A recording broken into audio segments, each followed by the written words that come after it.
Well, good morning. Good morning. Good morning. Um, One, that song is a thinker. I like it. But truly, this book also is a amazing one. I'm excited to really kick off this year. Honestly, kind of similar how we kicked off last year talking about communication. I didn't even realize I thought this book was about something completely different. You know what I'm saying? Type of vibe. And I just know the way that TD Jakes communicates, he going eloquently put everything that we all think this book is about in there. And so it's crazy, man. And most definitely she missed you for Mary.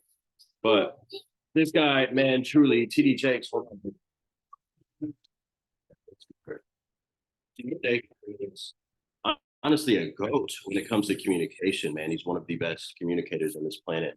He's been able to honestly do a lot, but in this book, like just breaking down the art of communication, it was very interesting. Like his outlook on it. So I'm really excited to see what everybody taught in these first two chapters. I will be the first to say I did not get to chapter two. I was slacking the keys, definitely dropped the ball. I'm going to catch up on chapter three while I'm listening and reading and taking notes on while y'all are talking as well. So let's get it in. But who would love to be the lucky soul to actually kick us off?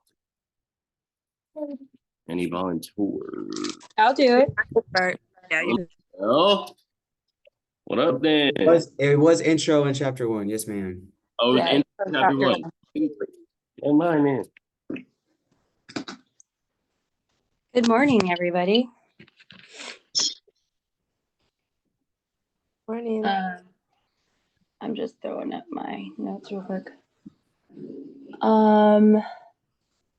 Dope. So basically I just jotted down like my favorite like sentences or any scripture that he referenced in those first two parts of the book.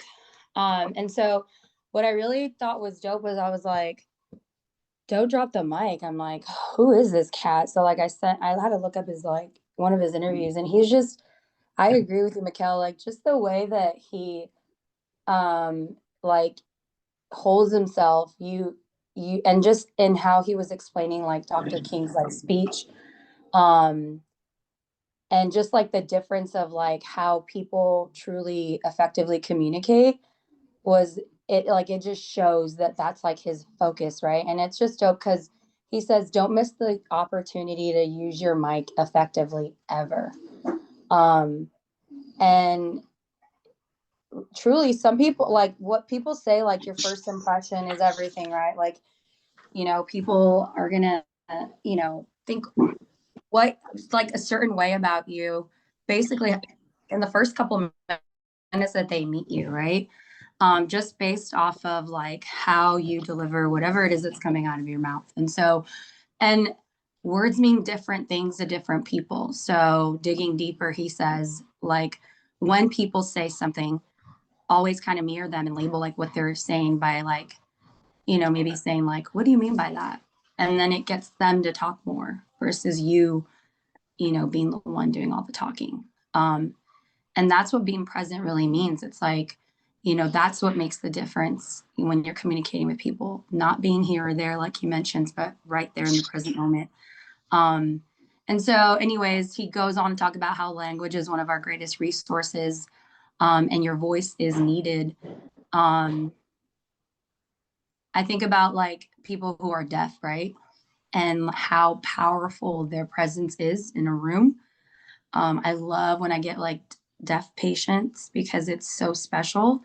Or even someone who speaks another language, just because it's such a barrier, but it isn't at the same time. Like we're smiling, we're laughing, we're hugging. I'm like pointing and they're like, they feel the energy, you know? And so, you know, Proverbs 18:21 says the tongue has the power over life and death. And that's a fact.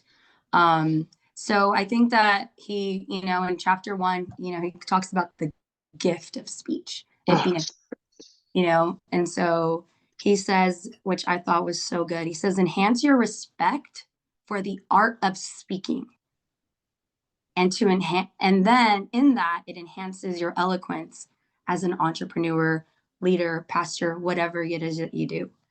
But I say entrepreneur because most of us on this call are, we all are. So great men and women have opened their mouths and literally have changed the world. And so it's so good. Communication invites all senses from the human eye to the listening ear immediately.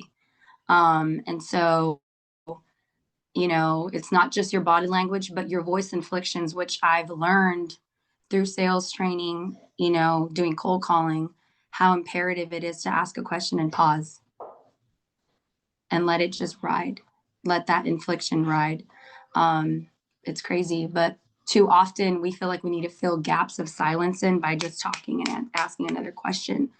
And so being understood is like the ultimate objective, like he says. Without it, the message is completely incomplete.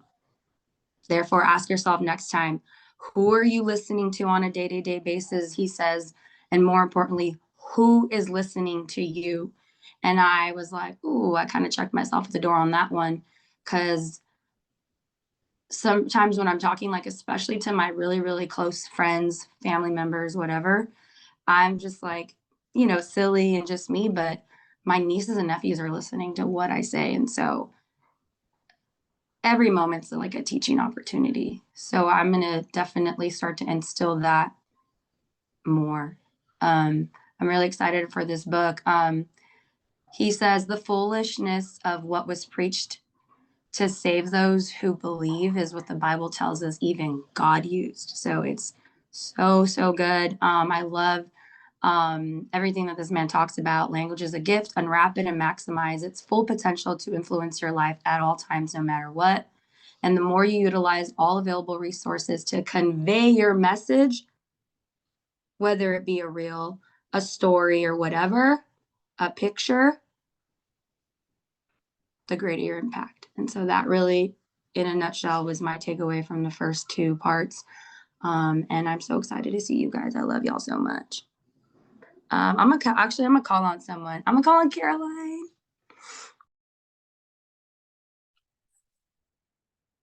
Hi everyone. Okay, so quite quick issue is that I actually have not been reading the book, but I've missed you all so much, and because I am 8 hours ahead of you guys. I'm in South Africa right now. I was able to join in because normally I'm working here. So I've been listening and trying to read the recap of the chapter. So It's so good. Like towards the end, you can hop in and just talk about what. I'm gonna go, but I'm not gonna go yet. And I'm gonna I'm gonna call on someone else to take my place. I'm gonna call on Mary.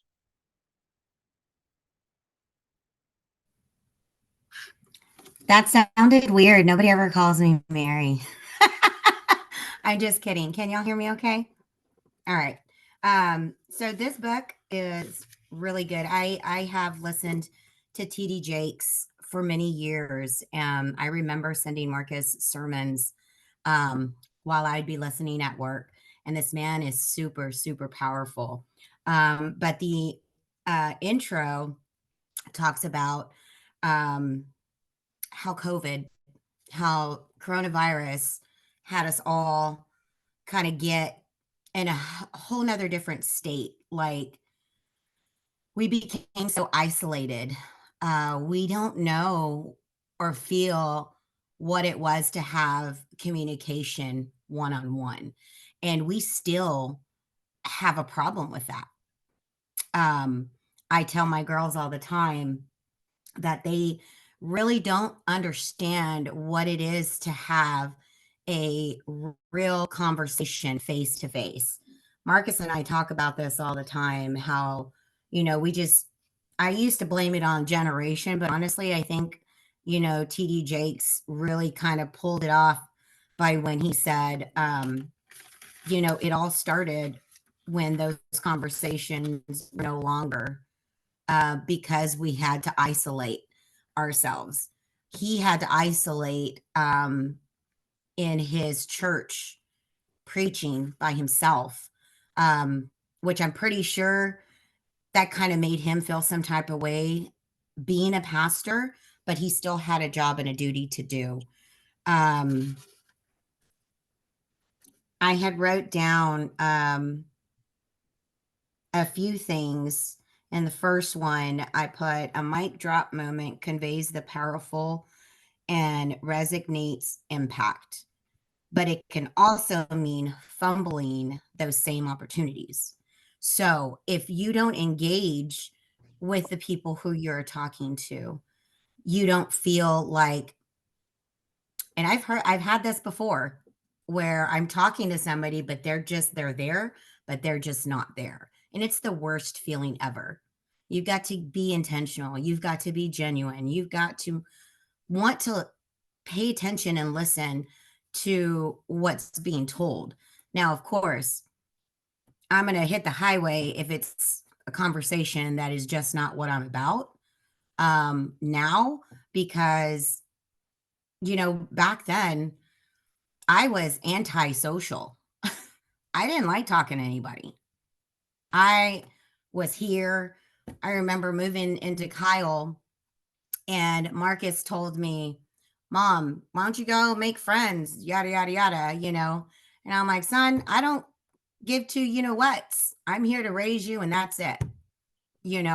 But that's the wrong way. It was the wrong way, and I see that now. So, son, thank you. But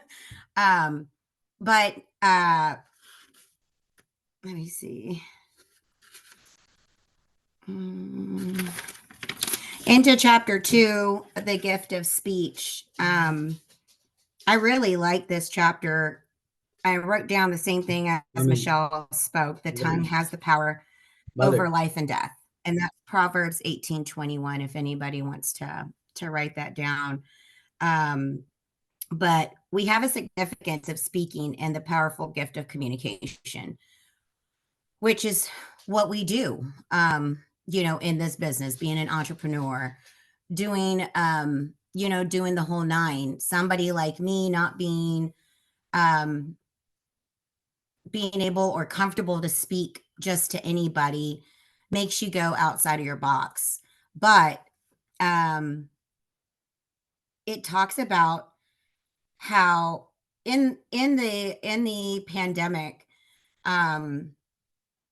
technology had some good and some bad things to do with it. Technology took away our one-on-ones, but technology did allow us to converse with people all over the world. And that right there, to me is, it give or take. It's kind of equaling out, balancing each other out. But I also like how he talked about the things that you listen to, the people who you listen to, the things that you put into your head. And this is stuff that we've already talked about. So this right here is just more confirmation for me that what I am doing is what I was meant to do. I have learned my language, my words, they've definitely increased. The more that you hear something like Earl Nightingale, the strangest secret, I listen to that thing maybe 3 to 4 times a week. It's just a habit, and I understand, and I can repeat it. And I try to get to talk to my girls about that what they listen to.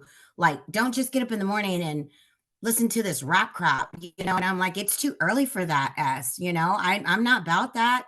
And if I don't say something to them, what kind of mother would I be?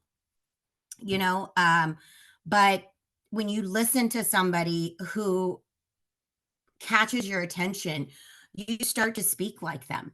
You start to say words like them. You start to, your vocabulary gets better. And I can feel going on 2 years that I have progressed in that. So I am super excited about reading this book. But those are the takeaways that I did for the intro and chapter 1. So I'm going to go ahead and pick, let's go with little Marquitos. You look like you're ready to talk, son. Yo, can y'all hear me okay? Okay, cool. Honestly, can I go backwards where I start with chapter 1? I think I'm gonna go backwards.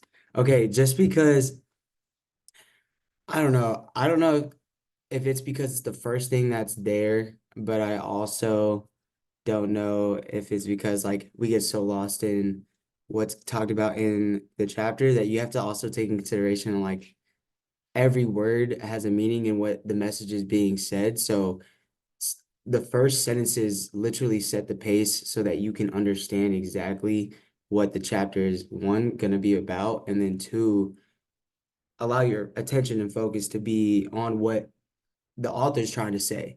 And in chapter one, he was very specific in quoting, I believe he's a like a very historical philosopher, but it's first learn the meaning of what you say and then speak. And this is something that I always literally pay attention for, but also am mindful of in my own communication, is essentially, in other words, like say what you mean what you say. And if you don't say it. Because if you don't fully understand the significance of what you speak, because as Michelle touched on, the tongue has the power of life and death, then you become oblivious to certain things that you may not know that you're actually saying. So it's important to understand and then to jump back over. Like I said, I'm kind of go backwards. But just referencing John 1:1, in the beginning was the Word, and the Word was with God, and the Word was God, and the Word was made flesh and dwelt among us, full of grace and truth. Full of grace and truth. Every word has a meaning, and I always shout out Uncle Jimmy because he taught me to go and upgrade my vocabulary so that the vision and the story that I tell can be illustrated in not just my mind, but in someone else's. So if you utilize the vocabulary that is in alignment to where you want to go, you speak it, you become it. Like the word is extremely powerful, and it's why we have to be mindful what we say on a continual everyday basis in every circumstantial situation. Like what the biggest part for me is that few individuals really understand the true power behind the word and take it as significant as it should be. And shout out my guy, Mr. Mikael, because he be keeping me on my toes in terms of this, man, and making sure that every word I speak in every season, in every situation, is in alignment to where it is that I expect to go. And to be mindful because what I speak will come. And I don't think we stay mindful enough. I really don't. And if we are more cautious of thinking about what we're thinking about and the words that come out of our mouth, we'll be able to really grow and get to where we're going. And that's why I really like the aspect of TD Jakes explaining how there was no coincidence that the sacred gift of God's Son is expressed as word made flesh, because words of truth always have the power to save us and set us free. We make a sacred offering when we're willing to speak the truth. We receive a sacred gift when we're willing to listen. Like, bro, that one paragraph was like so powerful. I was like, dude, just like the ability to put those words together and illustrate the fact that like you hear the term all the time, you will seek the truth and the truth shall set you free. And it's literally the ability to convey the truth and live in it that allows you to be free, knowing that the truth came with a price. Like you always have to give something to get something. And in order to actually give that truth, you have to be willing to receive that truth and understand how to listen. I think one of the best things that has helped me as a communicator, as I reflected and I read this introduction, was how I had to learn how to listen. I sucked. I was really bad. I'd always interrupt. I wanted people to know that I was listening, so like I would relate to something right away. And then I read How to Win Friends and Influence People, and that man told me, you're not listening. You're honestly thinking before you're talking, and you're not actually hearing what the person is telling you. Books are powerful, bro, and I learned that through the power of words. So like I had to be willing to listen and read said words, receive them, understand them, live them, and then apply them. Like Words are absolutely powerful. If you realize like why we spend so much time actually in school writing and reading and understanding, it's because like words help set us apart from the dog. They help us set us apart from the birds. Like all of those things are very similar in how our bodies work and how we live. The thing that sets us apart is our ability to communicate and create. The ability to communicate, Derek, I got you, bro. Oh, and Derek is a cold one because this man eloquently uses his words as well. So I'm excited to hear your take, brother.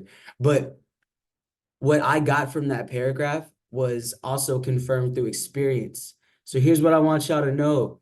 Like you're learning something that I had to learn by doing, and I just was hard-headed and I didn't pick up the book. So if you haven't started reading, please start reading. Secondly, please just be mindful and remember to listen quicker than you do to speak. That's biblical, and it allows you to learn the truth, understand the truth, live the truth, and then speak it. And you can help somebody like I'm just mindful of it because sometimes I realize I will be the only personal development book or I will be the only Bible scripture that someone will read. And I need to know that words are powerful. So I need to speak the truth rather than something I think I know. I need to overstand it. So shout out words because changed my life, obviously. And then just to finish up on the gift of speech, I honestly was in gratitude listening to, or excuse me, reading this and reflecting on my life. I feel like I was gifted to speak. I always wanted to. And I always enjoyed getting to know other people, like making friends. There's a reason why I wanted my mom to go and like make friends. Because that's just always someone that I am. And in this chapter, he talked about if the goal of communication is understanding, then it involves sharing more than the same established alphabet, language, and vocabulary. Speakers of the same language must still translate one another's message within a cultural context and familiarity. We see this across historical periods, generational slang, and regional figures of speech. In order to get to know somebody, you have to get to know somebody. Like the same shirt does not fit every person. And I learned this through experience because I was treating everybody the freaking same, not understanding why I wasn't able to help people go achieve goals.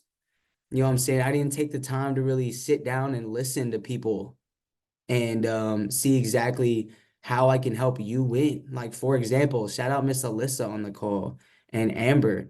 But we got some things in the works.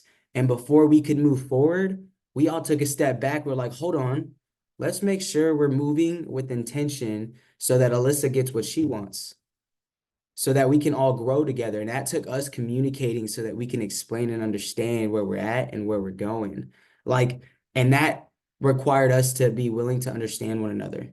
And being able to understand in the context of that person allows you to be a more influential and impactful leader, coach, doctor, father, servant, brother, sister. Like it seriously helps you be a better person overall because you don't take for granted the moments in time as well as the smallest conversations, y'all. And I just want y'all to know that like the only reason why I feel like I am grateful on a day-to-day basis, other than the breath in my lungs, is the ability that we have a lot of people in our community that speak from their soul,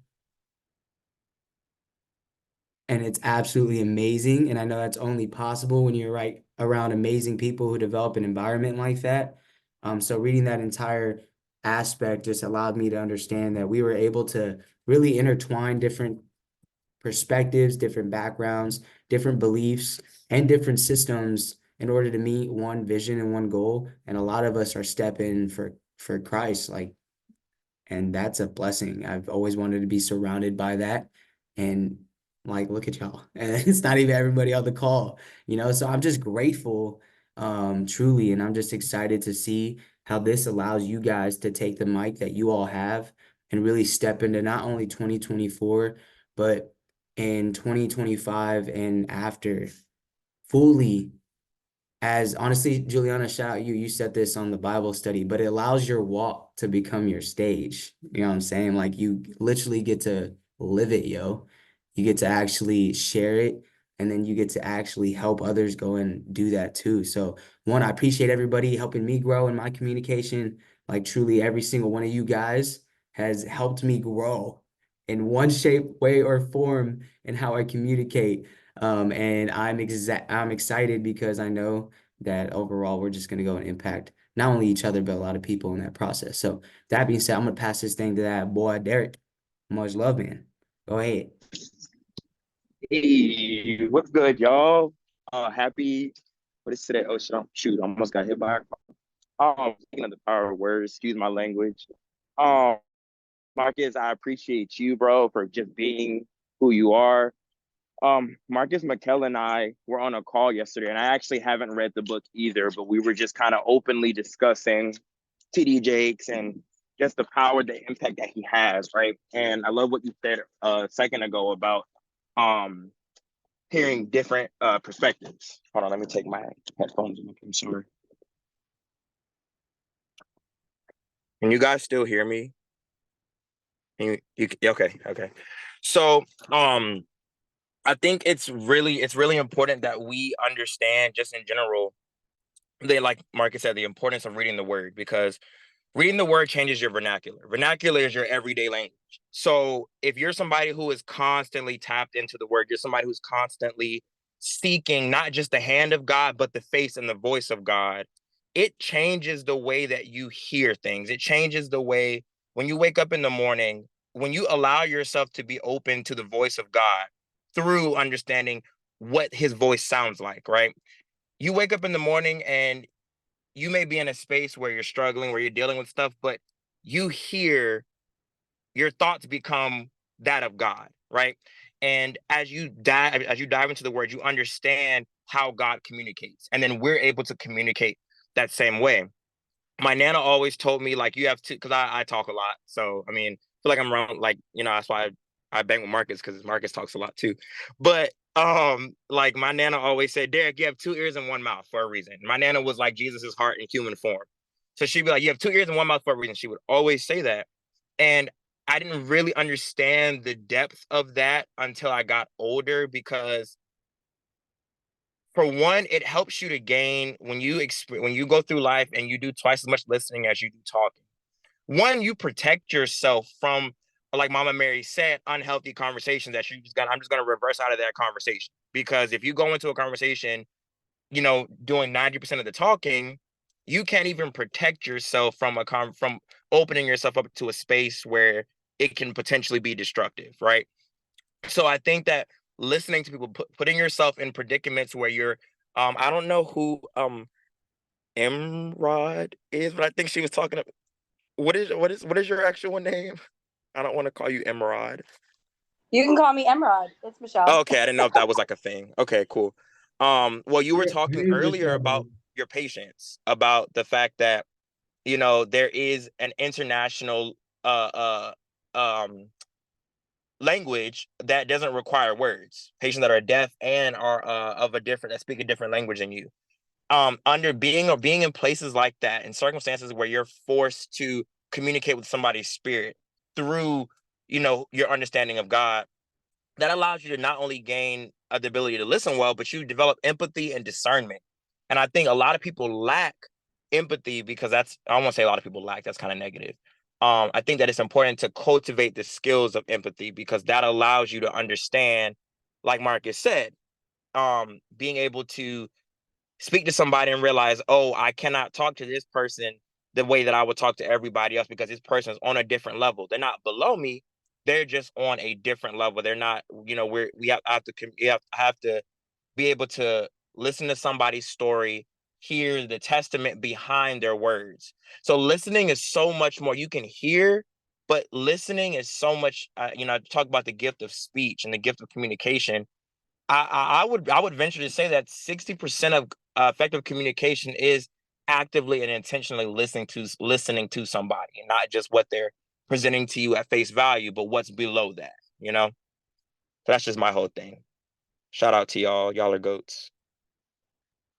Hey, you're a go, bro. Hey, you can popcorn whoever, man. Badoo boop. Wait, what did you say? Yeah, we kind of do it old school up in this piece. You know what I'm saying? We do like a popcorn. So you could. Oh, okay. Yeah. I'm gonna pass it to that man, Donnie. That man, Donnie.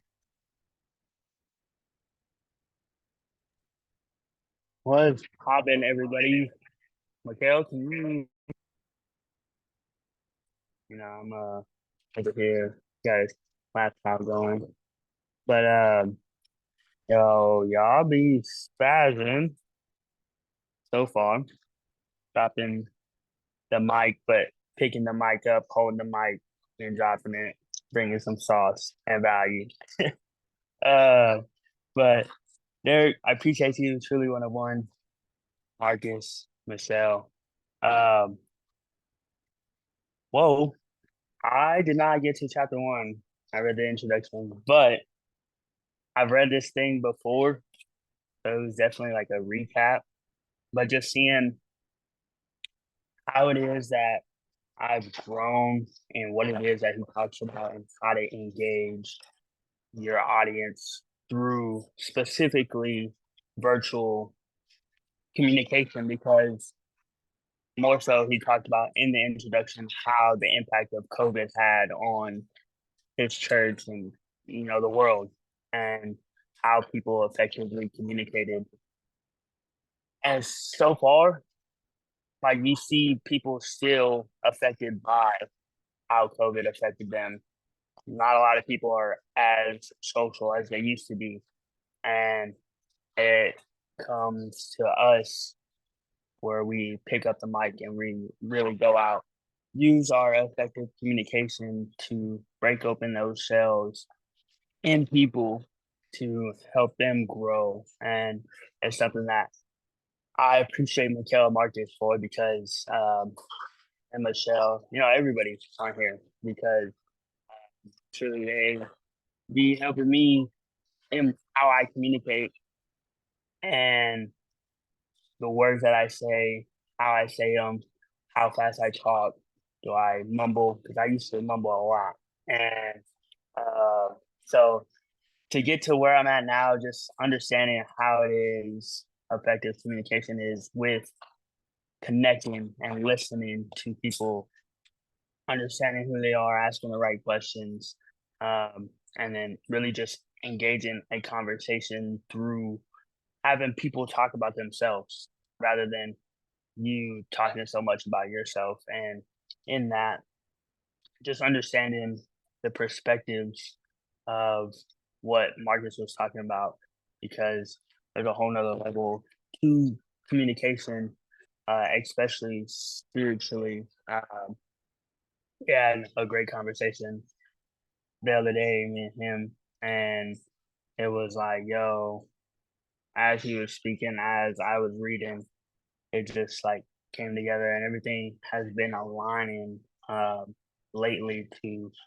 effective communication, how it is that we speak about what it is that we feel, and in terms rebuking uh, rebuking what it is that is, because to rebuke is to discuss disagreement upon said thing. So um, it's a hard book. I'm excited to continue reading, and I will definitely be caught up next week.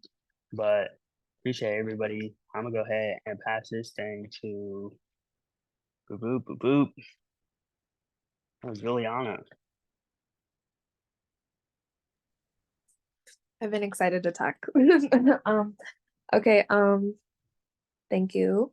And okay, so to kind of go off of like what other people were saying, I really like how in the beginning, like right away, he like emphasized that like he doesn't know everything, and how he was put in a very like vulnerable position during COVID, you know what I mean? And like a lot of us get put into vulnerable positions, but not a lot of us are vulnerable enough to admit we're vulnerable and ask for help, especially like as leaders, you know what I mean? Like we might feel like a lot of pressure to do things on our own, but like look at the way that like him asking for help just made it more beneficial to all of his people and all of his listeners and everything, you know what I mean? Like going out to people that like he knew for sure knew what they were talking about, because a lot of people would just like say what they think they should do, you know what I mean? Or like what they've been told, but like literally going to like just people that are equally as qualified as him when he's giving the word and things, you know, but just about what they're talking about. And just like, and I wanted to get into like there is a difference between thinking and there's a difference between knowing, you know? So like, you know how we like, have you guys ever been in a position where you have like had a conversation with somebody and you knew more than them, so you were like putting them on or whatever, but then like you were outside of that position and you realized that yes, your truth was true to an extent, but there was way more truth than that, you know what I mean?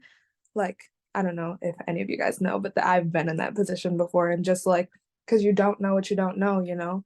So like a lot of people say like if you don't have anything nice to say, don't say it at all. I like to say if you don't have anything real to say, don't say it at all, you know what I mean? Because like yes, everyone likes to be celebrated, but not everybody likes to be challenged, you know. So and then I love how they got into our diet, you know, like we were just talking about this at Bible study, and like he yeah, like not just like it changes our perspective and like things like that, like but it really like changes our clarity and our and not our perspective and our vocabulary and the way that we speak and the way like we were talking about you guys were talking about like your audience matters, you know what I mean? And being able to realize like the different audiences that you're in that Derek talked about. um and then he got into understanding, like that was so deep. And Marcus talked about this a little bit, but like not a little bit, but a good amount. But like I literally like I just got here and I didn't know how I was gonna feel when I got to talking to you guys, you know what I mean? But like there's a difference between when you're in a setting and you understand yourself and when you're in a setting where you understand other people on top of they understand what you're saying. Like, you know what I mean? Like the it just can go so much further and there can be so much more growth when you're in a setting like that. And it just gives us, I think that's why we have so many leaders here, you know what I mean? And like why there's literally there's no cap to how much we can grow in this group, because like that's just the platform that we have with each other. And yeah, yeah. So that's what I was, yeah. Um Amber? Hey, hey, y'all said some powerful stuff. This is one of those calls that we're gonna listen to over and over and over and over again. So excited for that. Um, man, literally, there's so much sod. So I haven't read the first couple chapters. I'm gonna read them today, and I'm excited for it. I'm really, really excited. Understanding the power of your words is one of the first lessons that I really, really learned, like when it came to my spiritual development and personal development. And as my journey has gone on, it's just one of those subjects that it just gets deeper and deeper and deeper. And like at first you think it's like really, really basic, like, you know, you just watch what you say, but then you realize like the more powerful you get and the more sharper in your word that you get and the more confidence that you get in your word and the more consistent that you are, the more responsibility that we have over our words. And I know one of the first things like my mentor would always talk to us about, like whenever we're first starting personal development, and one, when we're first starting personal development, and two, like really when you're just in a rut, or when not in a rut, but when you have like a lot of chaos in your life and a lot of things are going on, the best thing that you could do is to be quiet, is to stop talking, because everything is being created by your words all the time. So in the beginning, when you're first starting and, we're young, like our lives, are all over the place. Like that's really majority of the reason why people are driven towards personal development and getting better, because of the pain that they're feeling, And so when I first started, like she would say, she was like, all y'all just need to put tape over y'all's mouth and just stop talking, stop creating, because we're planting seeds all the time, even when we don't know it, even when we don't know our power, we're powerful. We were born powerful. So the more that we learn about our power and we step into it, the more vital our words become, to where we can't just say anything. We can't just enter into conversations, and we really have to keep that end in mind, at the forefront of our consciousness all the time, because there can even be times where, most of the time, like where you're in a situation and someone pisses you off, like when you know your power and you know your words, you can't just say anything. You can't just talk shit, even like to yourself, because your word is sharp and you can really like just the way God creates, God also destroys. Just the way we create, we destroy in the same exact way. So when we're passionate and we're excited and we're saying our affirmations, let me see, my mentor had said it earlier, we have the ability to affirm and to deny. So the way that we say affirmations, we can also deny things. We can shut things down. We can kill things with our words. And so when, we're in a situation we're unconscious, maybe our ego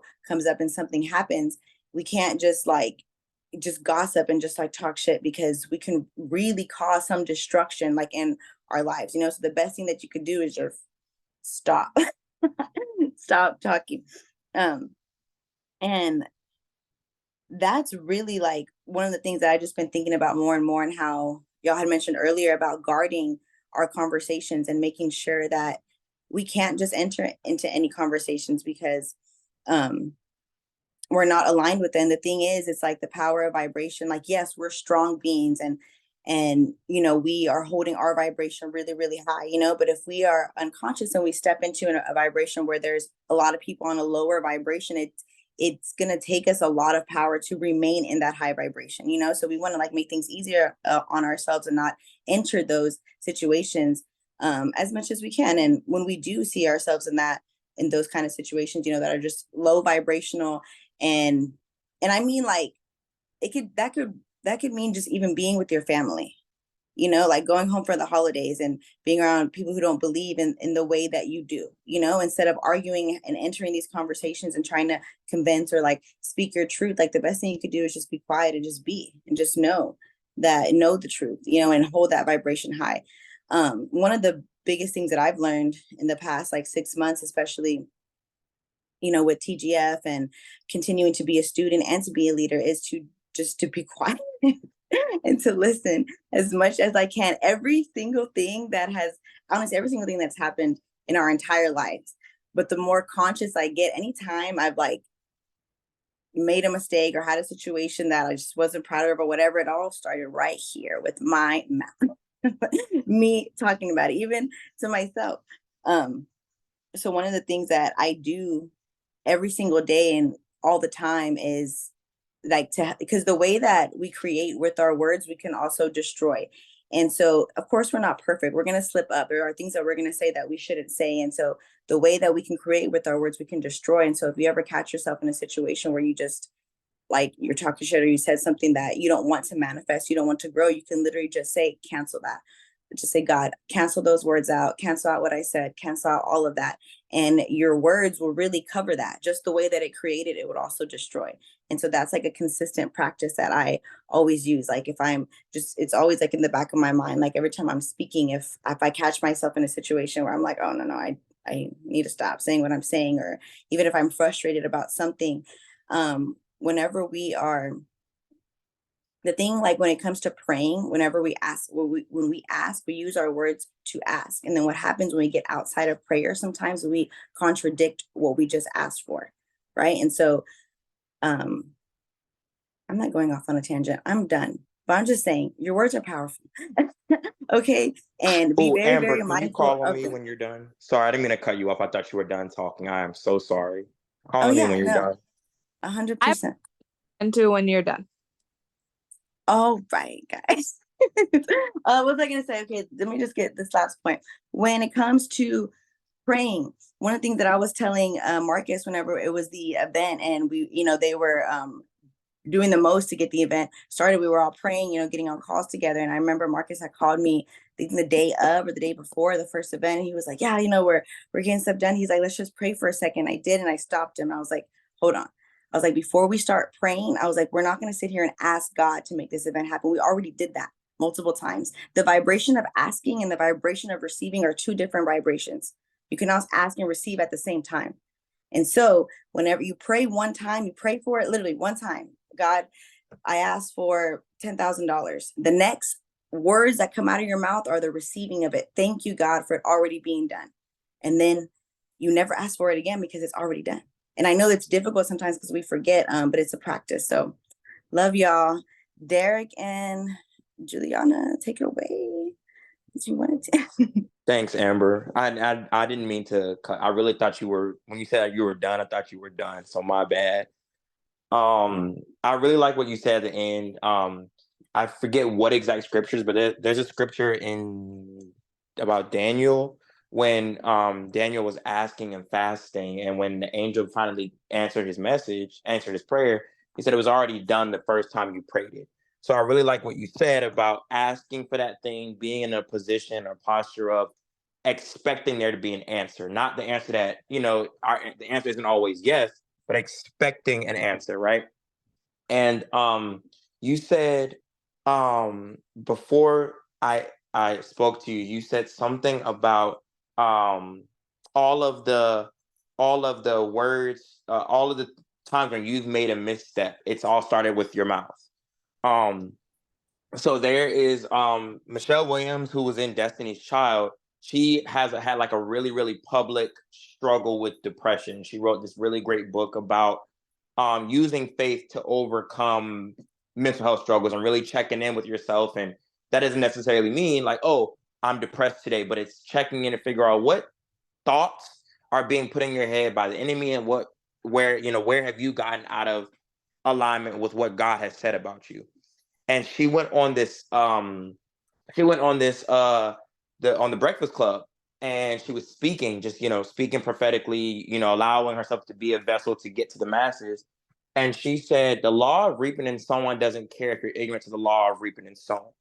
Meaning if you can play, oh, I was just playing, but speaking death over yourself, it doesn't care. You reap what you sow. It doesn't matter if you feel like, oh, I'm just talking out of frustration, or I'm just joking around, I'm just talking out of anger. What you speak is what you become. So I really like what you said about just overall being really, really cautious about what it is that you are putting out into the environment, because it's going to come back to you whether or not you want it to come back that way or not. So yeah, just wanted to add that. Okay, so before Derek was talking about being more empathetic, and so like we're all like born narcissist, hate to say it, you know what I mean? So like, and we were talking about understanding and like, so when we're reading the Bible, it's very easy for us to like compare what we're reading to something correlated in our life and our perspective and everything, right?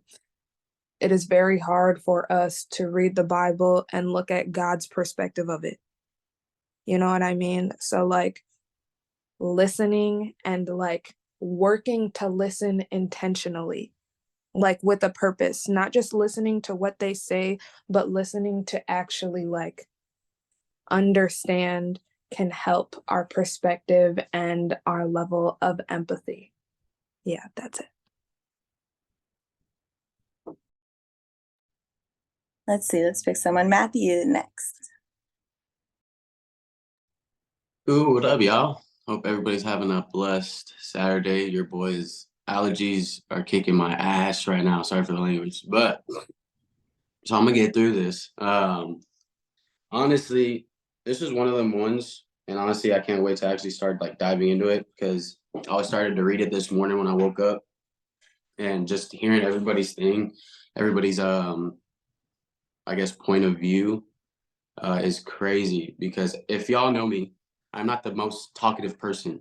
You know what I mean? I'm really the sit back guy, and I like to observe different things. I like to listen to people around me and stuff like that. And I'm not really Marcus is the outgoing one, and I guess the brothers, you know what I mean? Everybody tells me and the family, everybody's like, what's wrong with you? You're all right. Like, why don't you talk? So like, why aren't you talking? I'm like, I'm just chilling, you know what I mean? I'm just vibing, I'm just kicking it, and I'm just, I guess, listening to everything like around me, you know? And one, I think that's powerful in a sense, but two, I think it's powerful to actually be that communicator, you know what I mean? And be able to actually have those different conversations. That's what I'm trying to get to.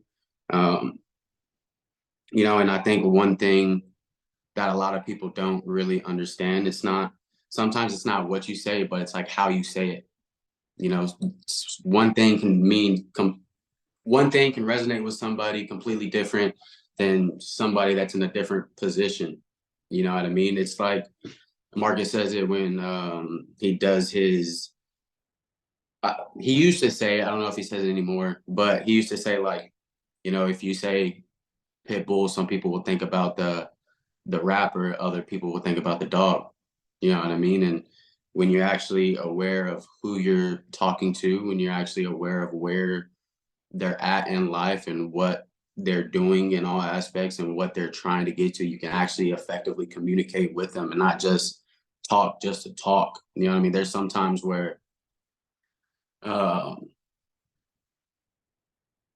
it's just like my mom said, you know, there's some conversations where you could literally, it just doesn't resonate with you, so you just don't want to actually talk about it. Like if something isn't going to bring you value, or if people are just talking about drama or anything like that, I'm one of them ones. I'm like, bro, I even tell my wife, I'm like, I'm not trying to be a part of that. They're on a different type of wavelength. It's best for me to just sit back and actually look at where they're at, and if I can help them, I'll help them. If not, I don't know, like, I'm going to protect my own energy. You know what I mean? I'm going to protect my own vibration, just like Amber said, you know, and a lot of people don't understand.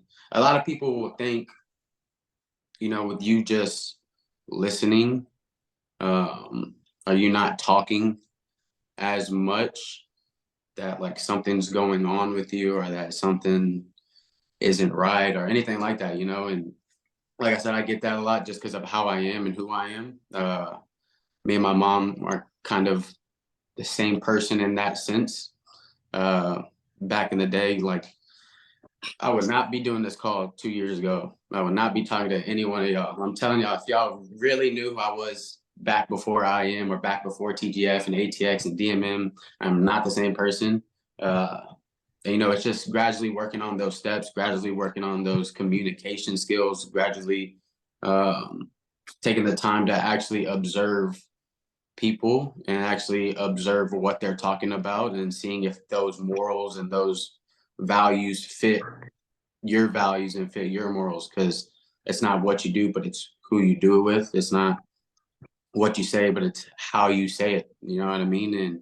And I know like words can be, he was talking about like preaching, you know, and how people can be like, don't preach to me, or people will actually love the type of way how you're actually preaching to them. It just depends on what type of person that's actually listening to you. And then you being able to, like I said, recognize where they're at, being able to recognize everything, just listening to see where they're at in life, listening to see where they're trying to go, who they're trying to go there with, and then actually effectively communicating with them to help them get to the best place that you can be. You know what I mean? As a leader, we always say, you know, you help others get what you want, you'll eventually get what you want. You'll help others get what they want, you'll eventually get what you want. You know what I mean? It's just how it works. And it's not you doing it just for that, but it's actually doing it so you can actually see people win in life. You can actually see people grow. You can actually see people step out of that comfort zone, like I did a year and a half ago, and actually see like the growth, and actually see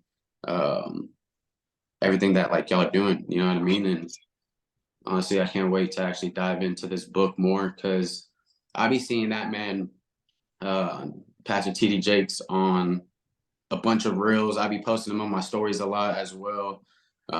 Just because me personally, I love the way how he preaches. I love how like the energy he gives off and how he effectively communicates and actually brings everything where it's like I'm learning this too, or this happened to me too. Like I'm not just speaking it out to y'all, but I'm speaking it to me because all this stuff had happened, and it's just like a learning curve. You know what I mean? So I'm excited. I appreciate y'all. I love y'all. Hope everybody has a blessed Saturday.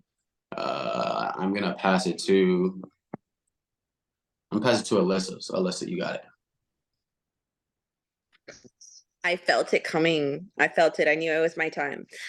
What's really funny is that I went to go grab the book because it just got here in Amazon, and which just tracks with my life. I realized that I didn't grab the book. I don't know if it was a like divine intervention, but I got the study guide for the book. So it has actually a lot of questions in here. So I was actually really excited to read the book, but I got the study guide. So, but it breaks it down by chapters. I think I might just keep it and actually get the book. But it's pretty cool. I mean, it does talk a lot about communication, effective communication. And when you guys were talking about earlier, I think it was Mary that mentioned someone, I think it was Miriam that mentioned about just how different communication styles resonate with different people. And it just kind of struck me going back to my family. I don't know if everybody, I feel like a couple of people in here I know for a fact have siblings. So my parents had to really learn how to talk to us differently because we're all very different. I was like, I feel like from what Matthew just said, I was probably like the Marcus in their family. I was very extroverted and loud and literally was the girl that got, talks too much. One of my teachers wrote, "Alyssa, please shut up" on my report card. So like I was just always that person, just always talking, always talkative. And my siblings are the complete opposite. Like you have to like pry words out of them. They do not talk about their feelings. I was the over emotional one, so I learned very quickly and very early on that communication was key. And it was something that I really genuinely wanted to be great at. And I learned also really early on that it does 100% have to do with your listening. And I wasn't always the best at that. And I don't know if that was just like a narcissistic tendency or wanting to resonate with people, but I tend to, when people are talking, I tend to want to like resonate with them. Like I almost like cut them off and I'm like, oh my God, me too. Like that happened to me also. And like, like this, and this. And I'm just, so it's something that I had to really, really talk to myself and be like, okay, like while yes, I resonate with them, I'm empathetic, I'm sympathetic, I also want to be here and present. Like sometimes it usually happens with strangers, which is funny. I have people that will just randomly gravitate towards me and we'll be in HEB or in the store. I've cried with people at HEB, like at Walmart, just because like they'll come up to me and ask me something and then we'll start talking and then we realize like, wow, like that happened to you too, or you've gone through this also, or yeah. And I mean like different people, different walks of life. So it's always cool to, I feel like just to, like you guys mentioned, like be empathetic with people and be sympathetic with people. You never know like what people have been through, what they've done, what they've said, what they've had said to them. So I mean, I like all of what you guys were saying. And someone mentioned something earlier about being deaf. And it took me back to, I was a server. I served throughout, college. And there was this one family that were like my regulars. They would go in all the time. And every single person in the family was deaf, except for one of the little girls. They had about 4 kids. She was the only one that had mild like hearing impairments. So she was still like, semi-deaf, but she could still talk, but all of them signed. And it felt so impersonal to me to communicate through writing, even though that was the only way that I knew how, because I kind of like limited myself and I said, well, I don't know I don't know sign language, so how am I going to talk to these people? I'm just going to have to write to them, or I would try and speak through the little girl. But they came in so often that I was like, you know what? There's nothing stopping me. There's no reason for me not to try to find a different form of communication, whether that be nonverbal, like American Sign Language, or just nonverbal as far as like even my mannerisms, my mood, all of that, it permeates the room, even though it doesn't do it audibly. So yeah, I learned, literally taught myself on YouTube, learned just specific things that you would say as a server in sign language. So like, are you finished? Like, have a good day, like just different things that I learned just to speak to this family. And it made me feel so powerful, because like even the dad like got teary-eyed the first time I did it, and he like corrected me and helped me, like relearn what I was trying to say and do it correctly. But yeah, I mean, it was just definitely, whenever I was hearing you guys talk about all these things, it brought up all this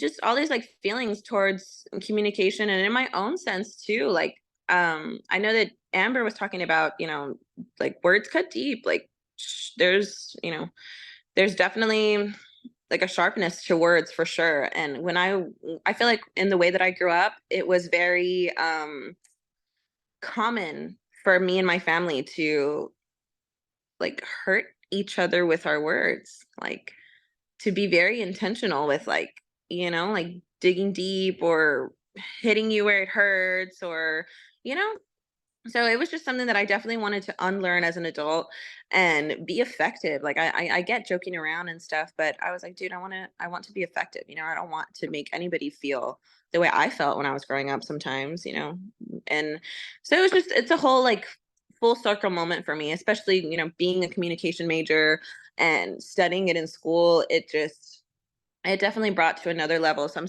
super excited to get the book. The actual real book, and read it. But yeah, to also go through this study guide with it and see kind of what we can take out of here. Like for example, if I don't know how long we're going to run this for, but whoever I pass it to, one of the first questions they asked was like, in your own words, what makes communication effective rather than ineffective, and how would you describe the concept of communication? What is it and what is it for? That was one of the first questions that they have here for that first chapter, the gift of speech. And one of the other first questions says is, when did you first become aware of the power of words to make a significant impact on the lives of others? And I mean, it takes me back to a really young time in my life. I used to compete, and I went to state for oral reading and competitive writing and impromptu speaking. So it was really really cool how we can formulate and like you said, like move a room. I mean, I know that we've all heard powerful speakers, we share them on our stories. We've heard, people like Barack Obama speak, and people that can just literally move a room, can't hear a pin drop. So that was always just, a goal of mine. I loved being able to resonate with people, being able to connect to people, and doing it in a way that's, authentic and effective. So definitely still a lot of learning to go, but I'm excited for this book. Definitely excited to dive deeper into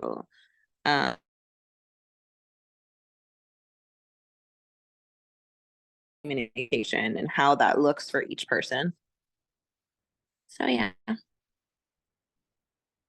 But yes, I don't know. Should I like pass it to somebody else, or do we have any questions? Are we gonna? Yeah, you can popcorn whoever. And honestly, Alyssa, if you don't want to buy the book, like let me know. I can send you that copy from our app, and you can follow along with this. Oh, like, is it like an ebook? Yeah, I know you don't like those, but Yeah. It's like, I'm weird about ebooks. But yes, honestly, it was like, if it doesn't come in time, then for sure, I absolutely will. okay. Because yeah, the book seems like super digestible. All the chapters were pretty short. So yeah. But yeah, you I can shall. I'll take a to look at it online. who else is here? Austin, Josh, Tia, I think Let's see. Chelsea. Let's call on Miss Tia. Unless she's still making breakfast.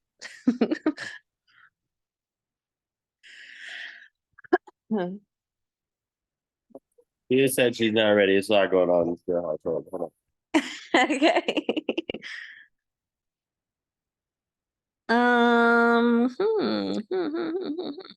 Austin, I'm gonna call on you because I've never met you. Yeah, you pass it to anybody. Oh, you passed to Austin. What's up? But definitely agree with everything that everybody else has been saying. Word of or rule of thumb for whoever is passing it to people, Marcus goes last because he takes everybody's ideas and makes really good points while doing it. So I'm just kidding. Just kidding, fam. I love you. But no, that man goes off. So yeah, no, I definitely the way that he started the book, like in the introduction, I don't know, really hit me hard. I get, well, I don't know if I want to say hit me hard, but really resonated with me just because he pretty much described what it is that we do to a T. So as far as just getting around the people that you want to surround yourself with, and then the fact that he brought up the coronavirus outbreak, whatever, and then started talking about how people started doing their own online Bible studies, like via Zoom, and our squad does that. So that, I mean, obviously we're not so much in the pandemic anymore. I mean, it's still going around, but just the fact that we do have access to the technology and the resources that we have nowadays to communicate with others, even though it kind of hinders most of us because most of us just get stuck in our phone or computer or games or whatever. But I really think it was cool, the fact that he also acknowledged that yes, it took away the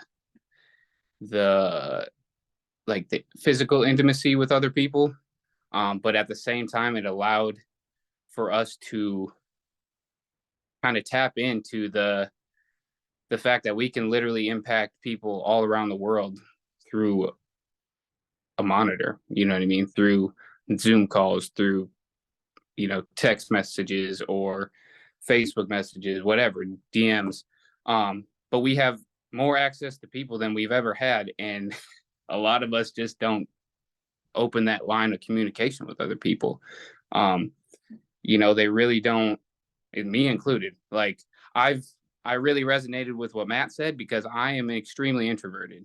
For those of you who know my story, I've been a loner a lot of my life. I don't I didn't really hang out with many people growing up because when I did, I just got in trouble.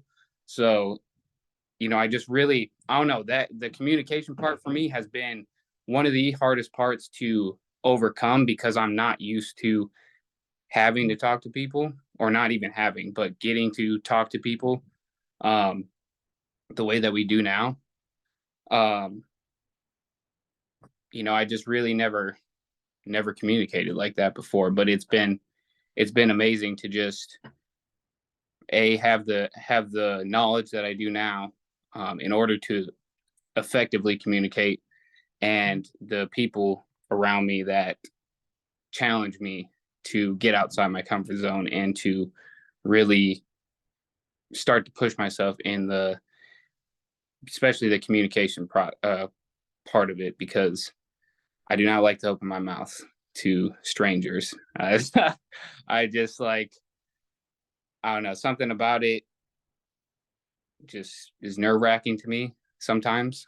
But it's gotten a lot better. Trust me. I was just like you, Matt. I was definitely not reaching out to people. I definitely was not talking to nobody if I didn't have to.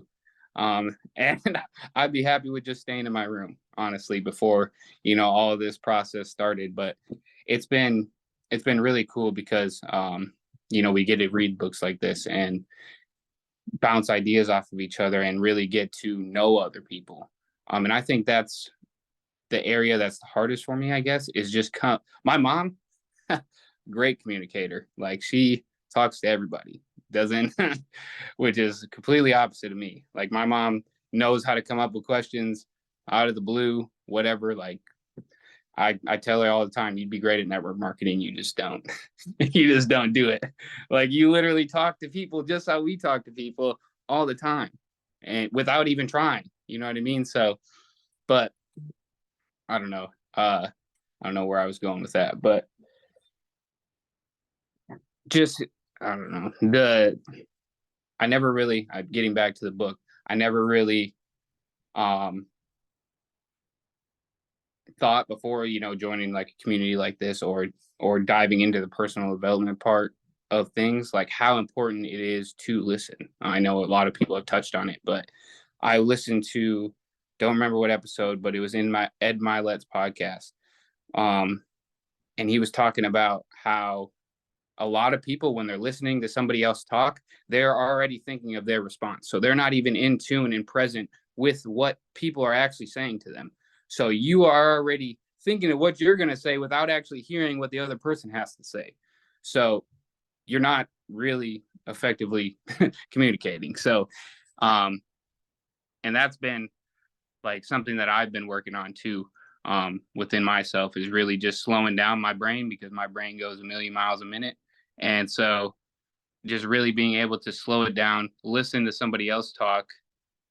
Obviously we all think about a response, but just being able to hear them entirely so that I can, communicate back to them effectively. But that's been, I don't know, been an eye-opening experience, to say the least.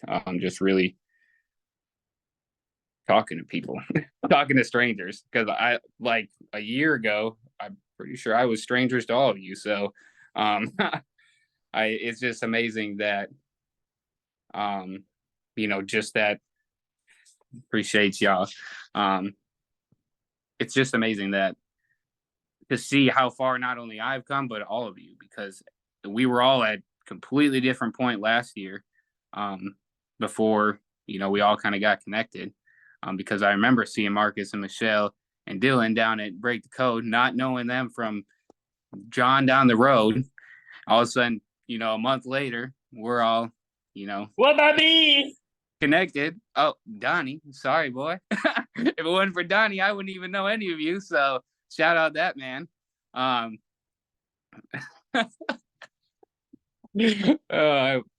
love you, Don. But yeah, he was like the only one that I actually talked to at Break the Code, so I can't leave Donnie out.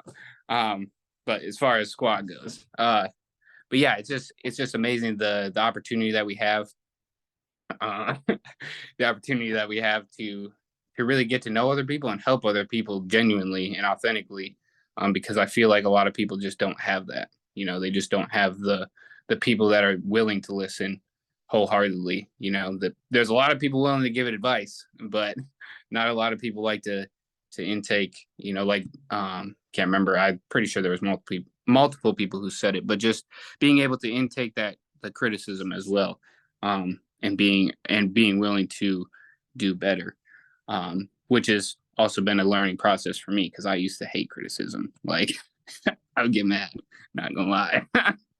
But it's been good. I'm glad that I took the leap, and I'm sorry I kind of rambled a little bit, but never mind. I'm not sorry I rambled a little bit.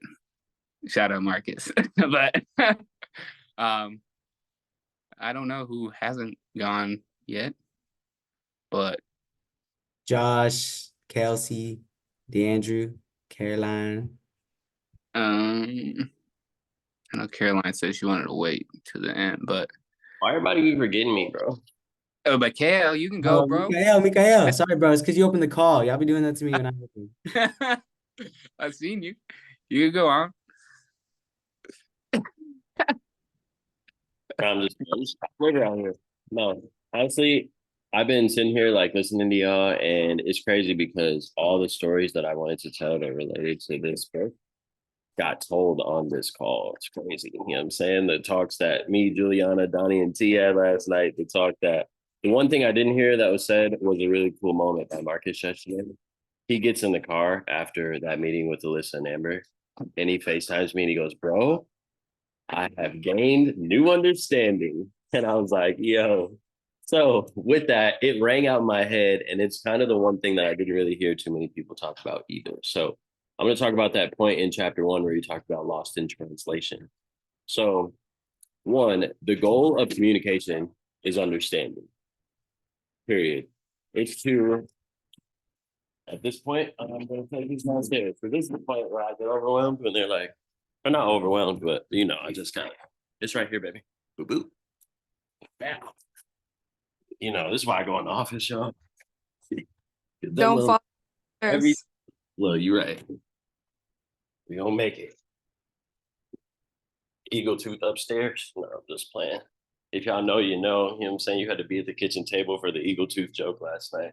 But with that though, when it comes to communication and understanding, I heard a lot of people talk about listening, and it's dope, man. I get to bring this book up a lot. And it literally, like, big shout out Marcus Setup.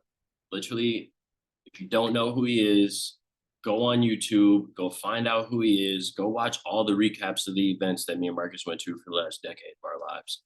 And it literally will give you new understanding. But I literally paid that man almost $600, if I'm not mistaken, too, like $590, to go sit in the room with him for 5 days. And I watched him sit on the stage in front of the entire room. There's probably 250 of us in there. We're all sitting at 4 top tables, and we open up the book and he starts talking.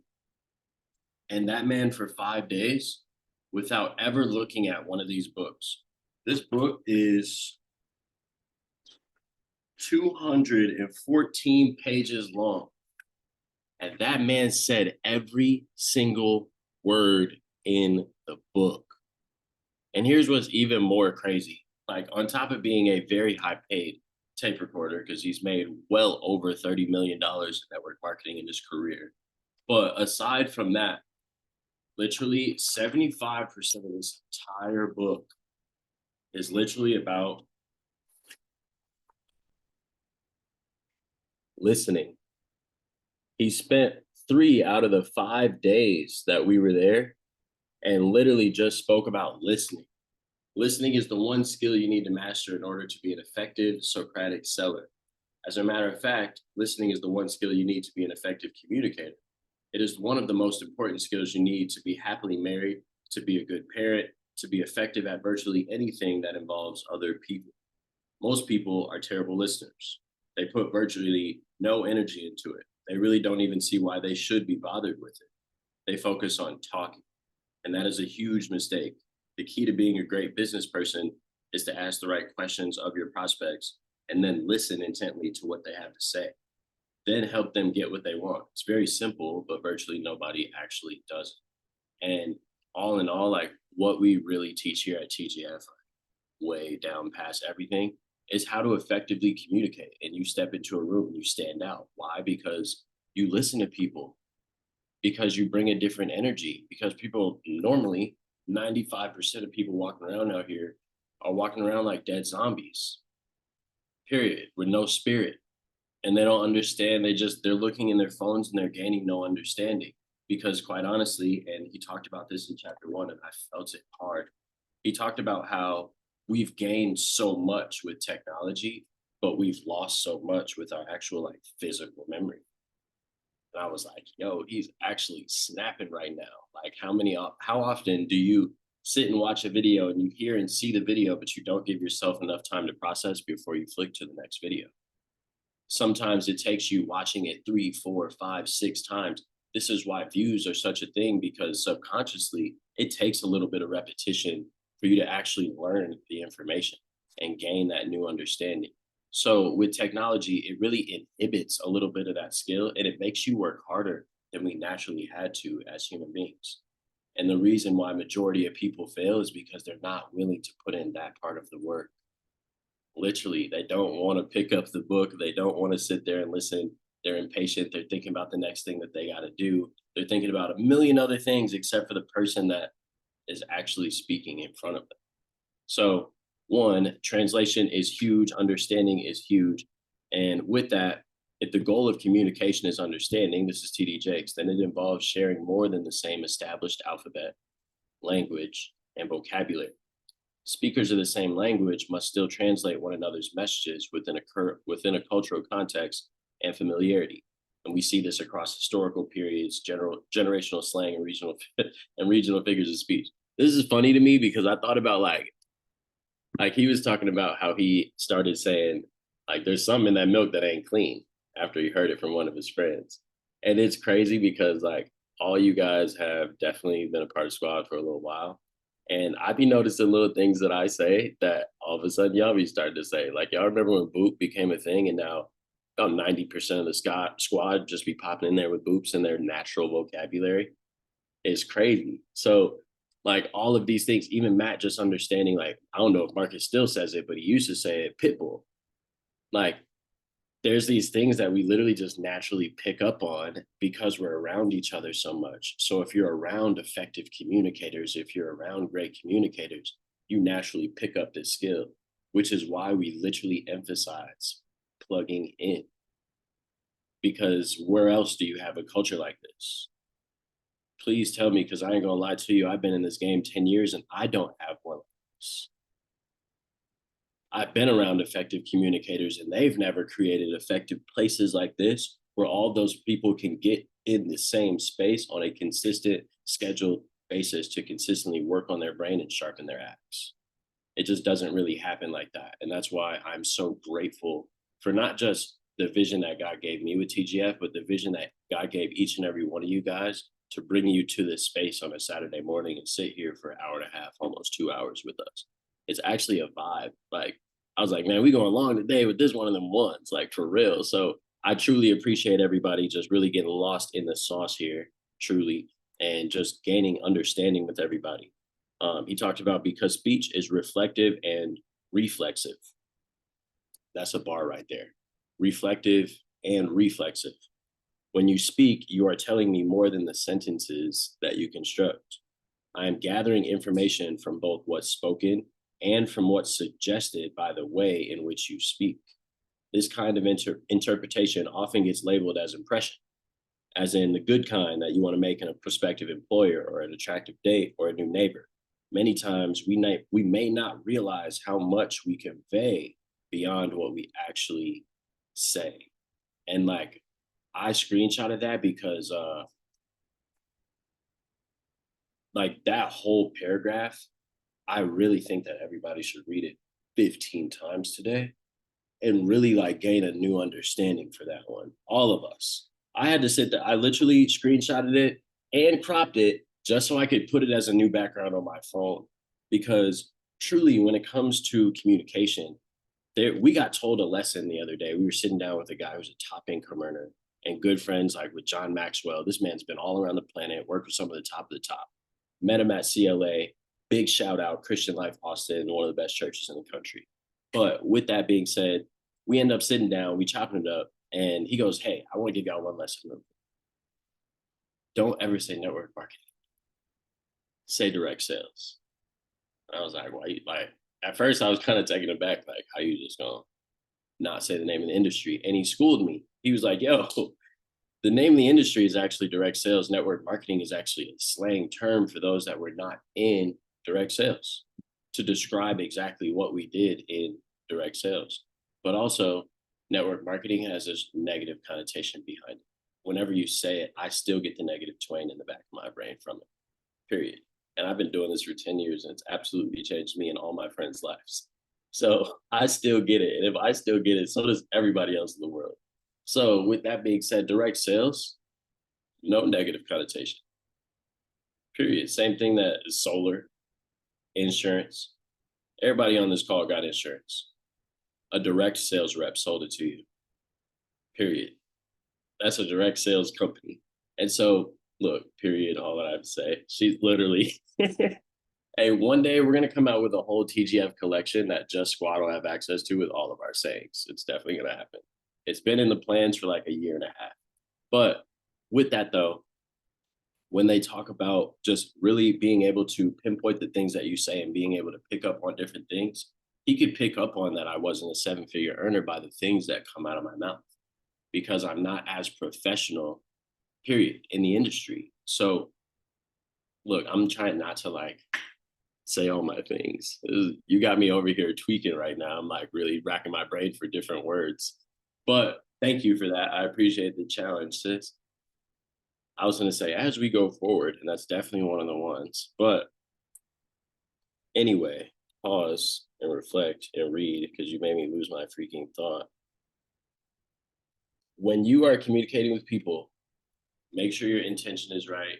Make sure your come from is right. Check yourself while you're in the conversation, before you enter the conversation, and even after you leave the conversation. Because if you can make sure your come from is correct while you're communicating with people, they will actually understand what you mean, or else they will understand what you mean. And sometimes we have different intentions that we walk into conversations with, instead of being completely open-minded and in a neutral space. And sometimes people can sense those intentions, those, like, you're trying to push the conversation in a certain way. And so I challenge you to just be led by the Spirit when you're having conversations. And if you choose to be led by the Spirit, you'll realize that, as my man Derek said, you got 2 ears and 1 mouth. So you'll listen, period. So thanks, Michelle, for throwing me off for half of that, messing with my brain and making me freaking sweat under my pits, but I appreciate you. So I'm gonna go ahead and pass this thing. I'm thinking that Kelsey. Who else we got on here that hasn't gone? Or my wife, if you upstairs and you finish the introduction. Or Josh, if you're Josh and ready. Caroline. Is Dee still on here? And Caroline's on here. Caroline, I see your face. So anybody that I named, Caroline, you can take it. It's all good. Me? Am I going? All right. Y'all, everyone's talked. So it's so funny because it's like everything that I would want to say, everyone's already said, but that's okay. It's good to repeat yourself, I guess. I love that this was, I had no idea what book it was. All I know is I saw the message pop up on my phone, and it's like 6 p.m. where I am right now, because we'll say it again, I'm in Cape Town, South Africa right now. So I'm in a completely different time zone than y'all. And I was so pumped that I was able to actually jump on this call with y'all, because I haven't seen any of you guys in a minute. And I've missed out on all the calls, because when you guys are doing your evening calls, it's like 3 a.m. for me. So I can't jump on. And when I saw it was about communication, I was like so happy, because this is always been one of like my biggest values in life. Especially as somebody who struggled with anxiety and depression, I was always like, felt like I couldn't talk about like anything. I couldn't communicate with anybody. I was also told like not to talk about my feelings or my emotions or anything like that. And it formed into a way where I spoke negatively about myself. And in turn, I spoke negatively about other people. And it all started with like me. And 5 years ago is when I kind of started actively like healing parts of myself. And a huge part of that was like my own inner thoughts and how I communicate with myself and the things that I was thinking every single day, and how that translated to like the energy and how I communicated with people out into the world. And this is so important on how you talk about yourself and how you talk to yourself, because it's essentially going to be how you talk to other people. If you think that you're like not a good person, if you talk down about yourself, you're going to think the same things about other people. That negative mindset that you have is going to like, it's going to come out. And I'm speaking from this on firsthand, because that's how I was for years of my life. I was negative about me, so I was negative about other people. And a big thing for this trip has been like so much on communication, because I've learned how to be so gentle with myself and gentle with other people. And I've seen that in how I talk to others when they're talking to me, like different languages, different slang, whatever it is. I've noticed myself be more like present. I'm not sure what it is about 2024, but it came in for me in like the most softest, gentlest way. And a huge part of that was like my communication on just like talking with people, and understanding like diverse communication styles, and that everyone talks differently and how we communicate is all differently. And that's a huge part of why I love to travel, is like that it's softened me in a way in how I communicate with others and talk to them, and realized how we understand things. I'm kind of going on like a random tangent of things because my brain's a little fried. It's still almost 9 p.m. for me. But communication's always been like the biggest, most important thing for me, because I never felt like I could talk to anybody about anything. And now I'm so open about my life and every aspect. And I always try and speak from like my purest, softest self, like who I am at my core and my heart when I'm talking to people. No matter what, even if someone's done me wrong, like I tell people, I don't hold anger in my heart to individuals because it's not who I am. I can't do that. And I can see in that place where if someone's talking about you in a bad way to you or anyone else, like that might not even be them. They're saying it from a trauma-based way. So it's just like noticing the smallest of things that you can do for you and for other people. Like even words, one word, like a sentence has such a big impact on people. And I've really found that in the past couple of months, just like meeting you guys and like talking about things and you guys like hyping me up and doing everything like that. It's like, it's reignited in me how important it is in the words that we use. I don't know if any of that made any sense. I have no brain capacity left, but thank you for listening to my tangent.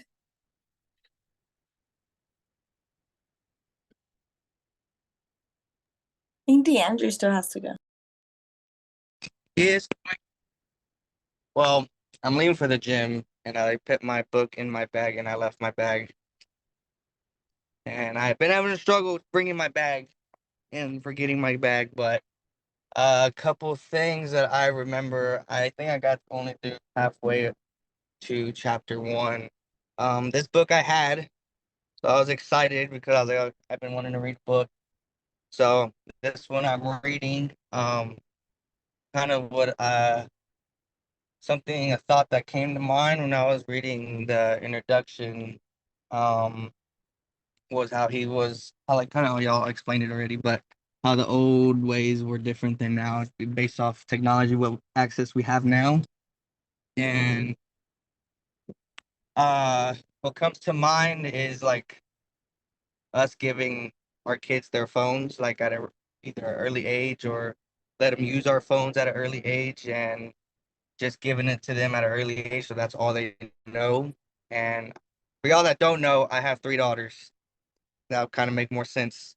I have 2 that are 7 that are twins, and then 1 that is a year and I think a couple months. But seeing at an early age, giving them the either laptop or the iPad, your phone to watch a show while you're eating. And then like if you go to a restaurant with kids, I guarantee you like 95% of the time there's gonna be a phone in front of the kid. And the only ones that are talking are the parents. So that I got an early age, not really learning how to communicate as fast as we did when we were kids. Like, because that's all we were able to do, like as parents.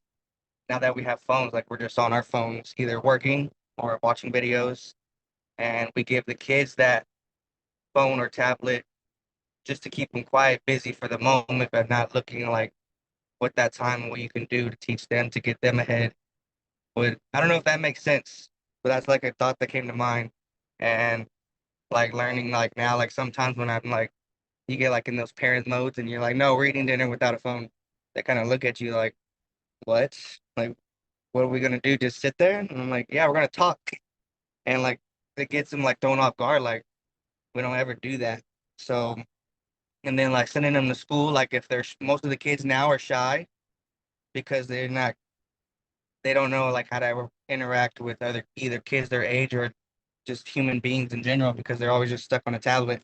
So just thinking like that in perspective of like how I'm raising my kids and like how I'm gonna like start to change like what I do with them while we eat, or just in general ways of like communicating with them, and can either be like through faith or just having a simple like conversation, like speak to your kids like adults, because it's gonna confuse them right now, but like the more you talk to them in like those educated or big, I don't know, we'll say big word way, then they're just gonna, like you say, the more you hear it, the more they're gonna like know it, and then we're gonna do the same thing. So that's one of the thoughts that came to mind. Y'all pretty much said a lot of them that I had. I didn't bring the book, and I had them like lined out in the book, so I forgot them. But I will send pictures later. Um, I think that's pretty much the thoughts that came to mind. I'm thinking chapter one is. I'm trying to think. Oh, Michelle said it already. It was like, what are you listening to? But what was it like? More. What are you listening to? But who's listening to you? And like that kind of hit a little different as well. There's a couple more, but they're not coming to mind right now. So love y'all, and our book clubs are elevating. People are more talking more fluently and understanding now than we did the first couple book clubs. We were just beginners. But who's left? Let's see. I think it was just Kelsey and Josh, right?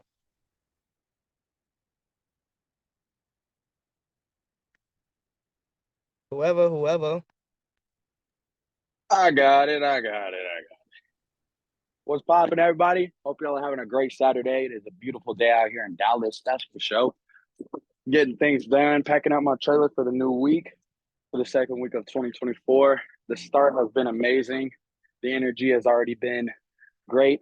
I just want to continue to keep that energy up and positivity up throughout the year. But I haven't started the book yet. I've just been, working on other things for now, but I do have it downloaded on my phone, so I will catch up today. I'll get to chapter 3. Y'all can take my word on it. But a little bit about communication and what I've heard from everybody speaking. First off, y'all spit some fuego. If you don't know what that means, fire. Sorry, I'm trying to be bilingual over here. Not trying. I want to. But yeah, so with communication, when I was younger, man, my mom always told me, if you don't got nothing nice to say, don't say it at all. Because words can impact somebody's life and you don't even know what they're going through or how their life is right now at the moment. And that word can literally change or mess something up or continue that bad thing that is going on in their life. So words are really impactful and powerful just by saying them. And you might not even mean it how you say it, but it depends on how they see you saying it. So that just uh, brought up to me because that's literally how I was taught and brought up, as in like stay nice to people, be kind to who you want, or like treat people how you want to be treated type thing. So like if you want to be treated good and nice and want to be friends with other people, then you treat the people that you want to be friends with how you would want to be treated. And it's just vice versa. But with that being said, like communication is a very, very, very big thing. And we always say communication is key. So that with that being said, like if you're not communicating, nobody really knows what's going on or how you're feeling or what is going on in your life, or you never know how other people are feeling. That's why it's always good to check up on your people, because if you don't check up on your people, you never know how they're feeling or what their day's going or how their life is going. And sometimes there's been people that haven't checked on their people and regretted it because tomorrow's not promised. So communicate with your people, make sure they're doing well, keep them on the right path and stuff like that. But I will definitely get into the book. That's just a little bit of what I got from it, that what you say is very powerful. Meaning no matter how you say it, it's seen in a certain way with different people. Just like texting, like my mom always texts me K, and I'm like, dang, are you mad at me? Like, you know what I mean? I know what y'all know what I mean, because I'm sure it happens to y'all a lot too. Because I see that K, like just the one letter K, I'm like, what did I do now? But yeah, that's just what I got from it. This book's gonna be very powerful. I can already tell, just because communication is a very, very big thing, and especially what we got going on, communicating with the people around you can just build a better community than what we already have. But yeah, I mean that's what I got. I think I'm last, so it was a great, great Saturday morning to listen to everybody's spill on it. I'm excited for this book. Like I said, I'm gonna get to chapter 3 by today. But yeah. Appreciate you, bro. Appreciate you. Kelsey, are you available, love? We think you've got a little bit of time before your call table. Unless I didn't understand the time at all.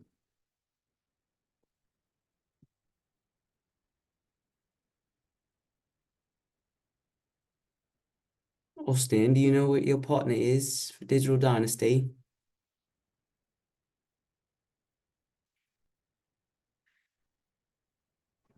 Digital money moguls. Oh my gosh, Sorry. I can't believe I just did that. I'm so sorry. Digital Dynasty. That's Wow. crazy. Yeah, Sorry, all good. All good, bro. Whatever. Whatever. He said No, Duck Dynasty. that's a What? complete I ordeal. can't. I'm so sorry. I didn't realize I said that. And Hey, then I heard the theme music going like, on. what did I I heard Duck do? Dynasty. Digital Money Moguls. Sorry. Oh, all Had to good. Damage already done. I know, But That's the dumbest on I site. repented. I'm sorry. I'm but so sorry. I have no Is she- idea. She before, well, like right before I got on, she asked me where I'm at, and I'm saying the same thing. Where you at? I think she said she had a call with Abel, one of the newest people Yeah. on Scott, but I thought it was at 2, so I might have missed saw the time. And it's at Yeah, I'm not sure. but it's all good. I'm not sure. It's all good. No, good. See very much if you catch the recording. Love you, girl. You know what I'm saying? And Sorry. amazing book club. Bro, I lie to you, this was definitely one of them I know ones. everybody And truly, to start the year. What? Appreciate start the year off Yeah. strong. You want to pop on real quick and say something? I see your head, girl. You came on, girl. What's up, girl? My beautiful, amazing. Yeah. Tia. Tia. What's up, guys? Tia. Hello. Happy Saturday. I'm in the middle of changing a diaper, so my face is in the camera, but I am just starting. I was trying to read this whole time while everyone's been in pure chaos around here, but I'm almost through the intro. I just finished the part where he was basically talking about COVID and how they had to change everything and blah blah blah. And it just made me think back to when we were all going through that time, and it felt like it was never going to be over. And I forgot how crazy it was during that time when we literally could barely even leave our house. But to be honest with you, I was living my best life during COVID. I know it was a really hard time for people, but for me, I was like, I don't have to go to work. Perfect. I can stay home all day and do nothing. Perfect. Like, I just found out I was pregnant with Brooklyn, and it was a good time for me. Throughout all the bad that was going on in the world, it was a good time. And sometimes I can be like Matt, where I'm like, I could just literally in Austin, like, I don't need to talk to anybody. I'm good, like in my room. Like, I can talk to just a few people, and like I thrive kind of in that environment. Versus Mikhail's like, I'm going crazy. I cannot sit in the house. Like, we've been in the house for 14 days. Like, just tripping. So it's crazy to go back and think during that time. And I remember like nobody could go to church and all these things. And so it's crazy that we're already in 2024 and all those years have passed and time just goes so fast, guys. That's what I was just thinking. Like, it was a struggle for you too, Mike. Yeah, I it was felt like I was crazy. a But loser. I felt like that eventually, but in the beginning I was like, this is good. Like, I like this. But I really enjoyed listening to everyone's perspective, and going into a new year, I'm definitely going to be reading. So y'all are gonna catch me sharing some value. And next week I was thinking, I think Mikhail had the same thought, but since Alyssa has the workbook, I was wondering if maybe we could use some of those questions as prompts to kind of like direct the conversation a little bit, because sometimes I hear all of you guys talking and I'm like, where did they just pull these words out of their butt crack from? Like, I have no idea where to even begin to talk sometimes. So I think if I had like a question like, okay, what do you think about this part of the book? I think I would do better being able to share, if that makes sense. So I know that's not the case for everybody because all of you guys do a great job, and you guys, I have to read the same page 10 times. Sometimes I'm like, I don't even know where to start. So I think that that could be cool. I don't know, Marcus and Mikhail, you guys can maybe talk to her and see what's in the workbook, and maybe we could use that a little Yeah, bit. we could So, definitely use a couple questions. I yeah, like that. absolutely. Or I can even like post pictures of it or post the Mm-hmm. you know what I can do right now? I'll just post like the questions in the chat. Like I think it's like Yeah. 4 or 5 questions. Okay. And I can do that. It's literally for every chapter. So I can just, you know, post them there in the chat. And yeah, I mean a lot of them are cool, just really just Yeah, that'd be icebreakers, cool. kind of really what we talked about today about communication and Yeah. how, you know, it's affected us and how we think that, you know, what's effective versus ineffective. And so it's a good, you know, they're good like icebreakers. So I'll put them in the chat right now. But yeah, Yeah, for that's moving forward awesome. for this Thank book, I you. absolutely can. I mean, my L, we're all gonna take a W from my L, guys. Yes. Well, But yeah, that's all I kind of had to say. I'm excited to be caught up and read and share next week. So I love you guys and I hope you have a great Saturday. Marcus, you want to say something? No, it looks like Mikhail wants to say something real quick. Oh, Mikhail. I was gonna say real fast. Instead of putting them in this chat, Alyssa, can you post them in the Powerful Creator chat of the book club, like the event discussion? Yeah, just take a picture of it. I don't think that. You can take pictures of it. If anything, you can just send them over to Amber and I. We can literally throw them in the groups as well. So whatever. That's literally what I was gonna say too. So I'm cool with that. In mode. That's why we're business Cool. Yeah, because I was thinking about that too. I was like, I wonder if there's access to that. But anyways, that being said, y'all, I'm really excited to read the rest of the book with you guys. All of the event details are updated through the end of the book. So every week when you check the event details, you'll see what chapters we're reading. For the most part, it's about 2 chapters a week. They're anywhere between 60 to 70 pages. It's a pretty thick one, meaning like if you just read 10 pages a day, you're gonna be smooth. I promise you. 10 pages a day and you'll get there. But I'm excited to really get more insight from everybody as we move forward. And like I think it's a great start that we all started with the concept and conversation on COVID, because what we have is honestly helping a lot of people learn how to reconnect and intentionally communicate in a time where it's absolutely needed. You know what I'm saying? I know you can still see the awkwardness sometimes when you step outside, or the inability to fully be honest in the way people talk to one another. So I think if we actually implicate these practices and these principles that he is going to be covering throughout the book, we're not only going to enhance our relationships, but we're going to be able to influence and impact those around us to genuinely just have conversations, you know, and that is priceless. And I'm super, super duper excited to actually grow and learn with everybody in that. I believe she just put those pictures in there. I will grab them. But God bless you guys. Next week is chapter 2 and 3.